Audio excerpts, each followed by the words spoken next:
Europe Matin, 6h, 9h, Thierry Dagiral. 6h52, tous les jours dans votre matinale, le conseil lecture en partenariat avec la librairie Mola à Bordeaux. Bonjour Stéphane Place. Bonjour Thierry, bonjour à tous. Alors Stéphane, ce matin, vous nous parlez d'un roman d'un auteur déjà reconnu. Oui, le Goncourt, amplement mérité en 2018 pour leurs enfants après eux, avec Connemara, référence au tube de Michel Sardou qui clôt les soirées de fête.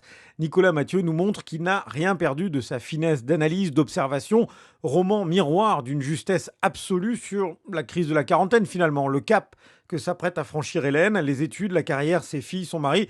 De l'extérieur, une réussite, mais c'est l'heure des doutes, d'une colère qui la saisit dès le réveil, quand elle réalise qu'elle n'a pas une minute à perdre pour assumer la course quotidienne qui l'attend, alors qu'elle vient de se réinstaller avec sa famille dans l'Est de la France. L'Est de la France que Christophe, lui, n'a jamais quitté, contrairement à Hélène. Il s'est laissé porter par l'existence, et ça ne l'a pas mené bien loin.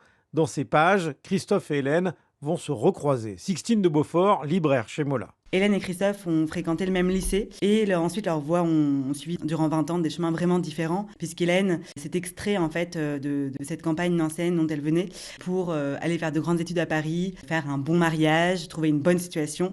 Et elle est à peine de retour à Nancy, alors que Christophe, lui, est resté en fait dans l'Est de la France, a fréquenté les mêmes personnes qu'au lycée, et leur rencontre en fait va être celle d'un amour peut-être provisoire qui arrive à l'âge des bilans, puisqu'ils ont tous les deux 40 ans. Qu'est-ce qu'il leur reste après? Ils ont tous les deux des enfants, des situations familiales qui ne sont pas évidentes, des situations professionnelles qui ne leur plaisent plus particulièrement. Ça peut être un âge de désillusion, mais c'est aussi un âge où des espoirs peuvent être possibles. Pas si vieux, plus si jeune, Christophe, Hélène, des personnages qui forcément nous interpellent, nous parlent. À travers eux, Nicolas Mathieu nous renvoie à nos propres questions. On s'est installé et finalement on a l'impression d'habiter la vie de quelqu'un d'autre. Ça, c'est le point de départ d'Hélène, c'est cette grande crise-là du milieu de la vie. Donc en réalité, ça parle tout simplement des choses de la vie. Elle s'appelle Hélène, c'est pas tout à fait par hasard. Si ça parle de déception, de solitude, ça parle aussi quand même beaucoup de joie, d'amour. Puis il y a d'autres Hélènes, il y a celle des choses de la vie.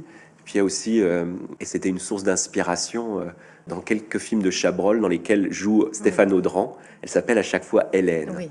Il y a 3 ou 4 films comme ça où il y a un côté chabrolien là, dans la malice, c'est le sarcasme pour parler du monde du travail, de la bourgeoisie, de la province, etc. Connemara, c'est un récit qui porte aussi une dimension sociale, une histoire très ancrée dans notre époque où tout s'accélère, mais sans que l'on sache toujours très bien à l'échelle de nos propres vies où cela nous mène réellement. Excellent livre, en effet. Connemara est paru chez Actes Sud. Merci Stéphane, on vous retrouve un peu avant 9h moins le quart.